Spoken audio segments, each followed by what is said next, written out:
Ashwini says में आपका स्वागत। मित्रों, आज चर्चा पिछले एक हफ्ते में दो ऐसी घटनाएं हुई हैं जिनको लेकर के मन बड़ा व्याकुल है। क्यों? एक तो ये घटनाएं धर्माधारित हुई, दूसरी ये घटनाएं शिक्षा के मंदिर में हुई, तीसरी ये घटनाएं कहीं ना कहीं हमारे देश की एकता, अखंडता और सामाजिक समरसता को प्रभावित कर रही है। मन इसलिए व्याकुल है, इसके दूरगामी परिणाम बड़े गंभीर, जहाँ तक मेरी सोच है मुझको नजर आ रहे हैं। मित्रों, एक विद्यालय में टीचर ने बच्चे को केवल इसलिए मारा कि उसने ब्लैक बोर्ड पे जय श्री राम लिख दिया। एक विद्यालय में टीचर ने दूसरे धर्म के बच्चे को इसलिए पिटवाया क्योंकि उसका उस धर्म के प्रति नजरिया अलग। शिक्षा के मंदिर में धर्म के आधार पर ये विभेद, ये सोच निसंदेह निंदनीय है। और ये इसलिए निंदनीय ज्यादा है कि जिस देश का संविधान सामाजिक समरसता की बात करता है, no discrimination on the basis of religion की बात करता है, धार्मिक आधार पर विभेद की बात न करता हूँ, ऐसे देश में, ऐसे संविधान में अगर इस तरीके की घटनाएं होती हैं तो निसंदेह ये निंदा की कल्पना से बाहर। परंतु दुर्भाग्य क्या है, आज हमारी देश की राजनीति का आधार ही धर्म है। हम धर्म की राजनीति कर रहे हैं, राजनीति के धर्म का अनुपालन नहीं कर रहे। जहाँ उस स्कूल में जहाँ एक टीचर ने दूसरे धर्म के बच्चों से दूसरे धर्म के बच्चों को पिटवाया, पूरा विपक्ष मुखर होकर के सामने आ गया, तो वहीं जहाँ दूसरे धर्म के टीचर और प्रिंसिपल ने उस बच्चे को मारा, लिटरली लात घूंसों से मारा, जिसने ब्लैक बोर्ड पे जय श्री राम लिख दिया था, उस पर विपक्ष की चुप्पी, ये ज्यादा घातक है। तो क्या विपक्ष देश में धर्म देख करके राजनीति कर रहा है? वोट बैंक बनता है, इसमें दो राय नहीं। हर पार्टी का अपना वोट बैंक होता है, किसी का जात के आधार पर, किसी का धर्म के आधार पर। धर्म और जात के आधार पर देश की आंतरिक सामाजिक समरसता में इस तरीके का विभेद, ये बड़ा गंभीर प्रश्न है। और उस पर ही गंभीर ज्यादा हो जाता है कि जब मसला शिक्षा से जुड़ जाता है।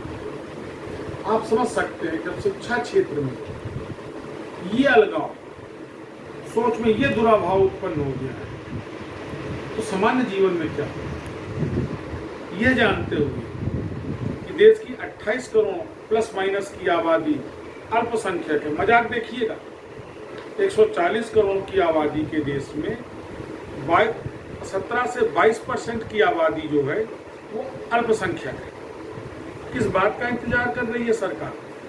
57 साल कांग्रेस को नहीं दिखा कि अल्पसंख्यक का मायना क्या है। 9 साल से भाजपा सरकार को नहीं दिख रहा कि 25 से 28 करोड़ की आबादी आज भी अल्पसंख्यक है।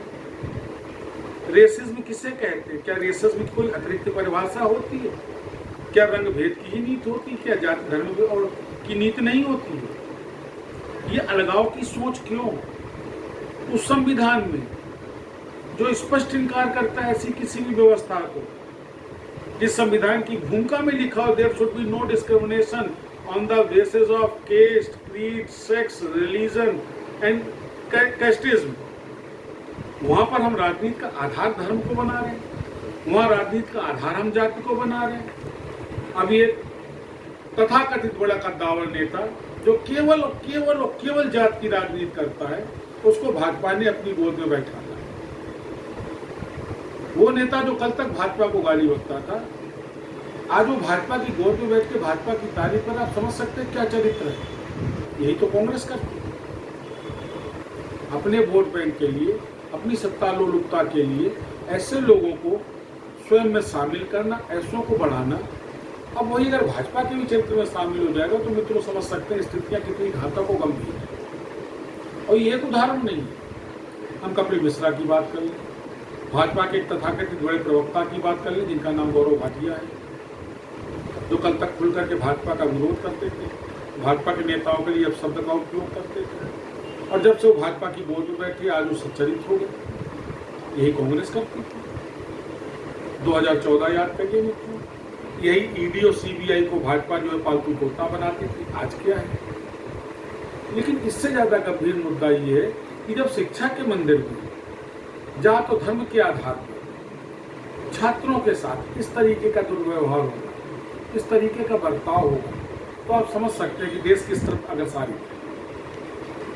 और ये गति कहीं ना कहीं भावी भविष्य के लिए बहुत ही घातक और बहुत ही गंभीर है। इस प्रश्न के साथ छोड़ के मित्रों आपको जा रहा हूँ कि अब आम आदमी को ये सोचना पड़ेगा कि हमारे राजनीतिक पार्टियां किस तरफ देश को ले जा रही हैं और उसका सामान्य और दैनिक दिनचर्या पर क्या प्रभाव होगा। फिर मुलाकात होगी मित्रों, नमस्कार।